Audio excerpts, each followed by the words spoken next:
Hello everybody and welcome to this weather forecast video. On this update, we are going to review the potential for severe weather in the Twin Cities region on Sunday, July 31st. Let's begin by timing out these storms. The weather should be calm throughout the day on Sunday. Once we move into the afternoon and evening hours, a low pressure system will be located over northern Minnesota, with thunderstorms beginning to develop near the cold front.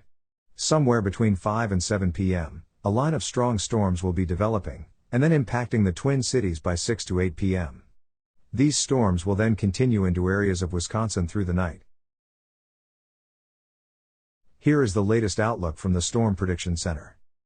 A marginal risk of severe storms extends from the Canadian border into central Nebraska. A slight risk area is also in place, from extreme western Wisconsin into south-central Minnesota, including the Twin Cities. As of now, there is a small risk of tornadoes with these storms. An intense supercell or two will be capable of producing a brief weak tornado within this green area. I do expect damaging winds to be the greatest concern though, but primarily in the yellow area, where confidence is highest. Lastly, large hail may also be a threat, but once again especially in this yellow 15% area.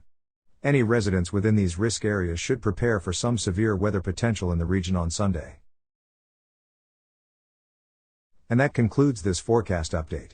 If you are new to the channel, be sure to subscribe so you never miss out on a weather update. See you on the next one.